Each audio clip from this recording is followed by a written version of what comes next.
Prenez des volets et du bois pour cette astuce d'entrée ingénieuse. Je reporte leur hauteur sur un vieux tableau d'affichage, puis j'incise le tableau avec un cutter jusqu'à ce que la partie découpée se détache. Un morceau de toile de jute est placé sous le tableau, puis grossièrement découpé à la bonne taille avec un léger débord. La toile de jute est repassée à la vapeur des deux côtés. Pour éliminer tous les plis, le tableau d'affichage est placé sur la toile de jute. Liège en bas, puis agrafé à l'arrière. Je tends le tissu en travaillant pour garantir un avant lisse, en débutant par une commode vintage. Je place les deux volets sur le dessus en les ouvrant tous les deux en forme de L. Le tableau d'affichage est placé entre les volets, je les fixe ensemble avec des vis par l'arrière. Après avoir ouvert les deux lames des volets, je mesure la largeur des volets assemblés et la profondeur d'un seul. Avec une scie à onglet, je coupe 3 planches à la bonne mesure pour créer des étagères à l'intérieur des lames. J'ajoute aussi des crochets à tasses sur les faces avant des deux volets. Percer d'abord un petit trou facilite grandement l'installation des crochets. Je réunis quelques fournitures de bureau essentielles en petite quantité. Je range les fournitures et la déco sur les étagères, puis j'accroche des articles de bureau d'un côté et des clés de l'autre avec les crochets. Mon nouvel organiseur d'entrée à volets est prêt à m'aider à m'organiser avant de sortir.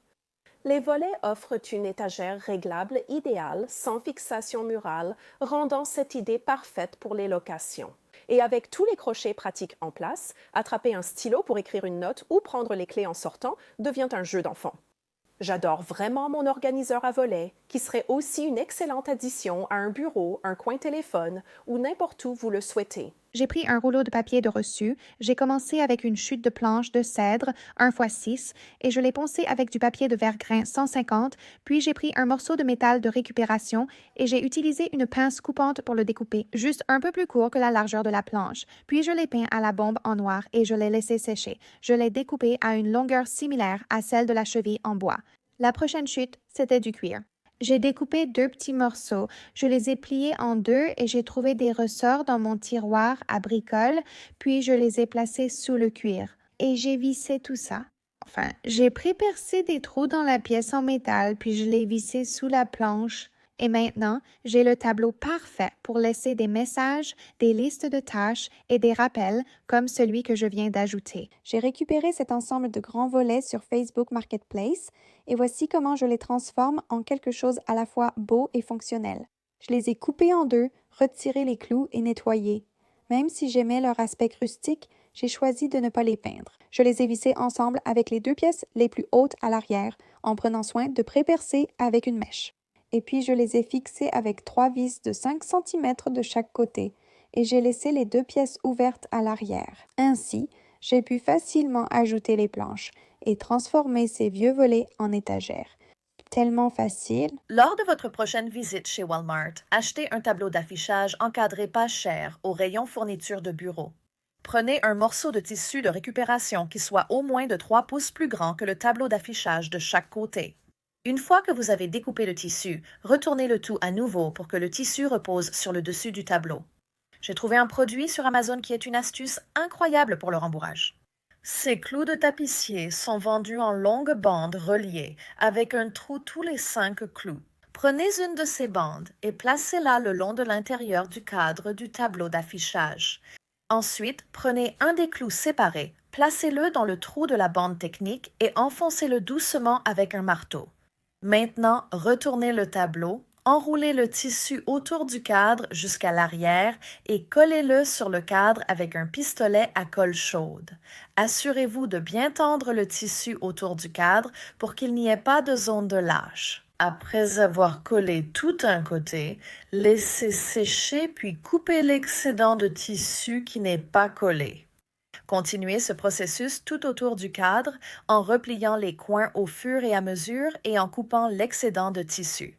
Une fois que vous avez accroché votre nouveau panneau d'affichage rembourré, utilisez des punaises décoratives pour accrocher des échantillons importants.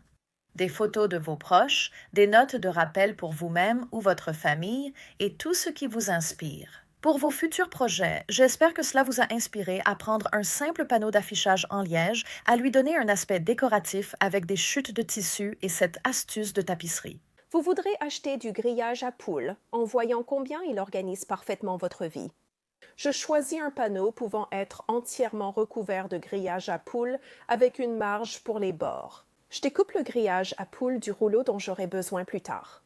Quelques planches de bois récupérées sont placées autour du panneau d'affichage pour créer un cadre. Je mesure la largeur et la hauteur à l'intérieur des planches pour m'assurer qu'elles forment un rectangle parfait, puis je marque les mesures avec un crayon. Les 4 planches sont découpées à la scie à onglet, ce qui me permet d'obtenir 2 planches plus courtes de taille identique et 2 planches plus longues. Je repositionne les planches sur la table en utilisant une équerre de menuisier à chaque coin pour garantir un alignement bien droit. 2 marques au crayon sont tracées sur le dessus des planches les plus courtes à chaque coin, puis des avant-trous sont percés avec un petit foret et une vis est insérée dans chaque coin. Pour commencer, je choisis un vieux panneau de rideau blanc cassé avec une jolie texture. J'étale le tissu sur la table, pose le tableau d'affichage dessus, puis découpe autour avec des ciseaux en laissant assez de marge pour replier les bords. Le tissu est repassé puis reposé sur une table propre. Le bon côté du tissu vers le bas, avec le tableau d'affichage reposé dessus, également le bon côté vers le bas. Je replie d'abord le tissu autour du bord court du tableau d'affichage, puis j'agrafe les 2 coins en place. J'ajoute d'autres agrafes si nécessaire. En tirant le tissu pour qu'il soit bien lisse pendant que je travaille les coins, je passe mon doigt le long du pli actuel pour que le tissu soit le plus lisse possible. Je place maintenant le grillage à poules sur la table, en le maintenant avec des punaises pour qu'il reste bien à plat. Le panneau d'affichage recouvert de tissu est placé au centre du grillage à poules, en commençant par les 2 côtés les plus courts. D'abord, je tends le grillage, puis je l'enroule autour des bords et je l'agrafe en place, puis je continue de la même façon avec les côtés les plus longs. En choisissant ma zone d'installation, je place quelques planches sur le meuble à la hauteur à laquelle je veux suspendre le panneau. J'attache le panneau en grillage à poules au mur avec de longs clous de finition, ce qui fait de moi la fière propriétaire du plus joli panneau d'organisation du coin. J'adore la façon dont le bois rustique se marie avec le simple grillage à poules sur ce tissu blanc doux, donnant à l'ensemble un aspect frais et neutre. Le grillage à poules vous permet d'utiliser pratiquement n'importe quel crochet pour accrocher vos accessoires, ce qui rend l'accrochage et le décrochage très faciles. Le tableau d'affichage accepte les punaises. Je l'utilise comme centre de commande décoratif, mais il peut aussi servir à accrocher fournitures créatives, pinceaux, outils, fleurs séchées, reçus, œuvres d'art ou tout ce que vous voulez.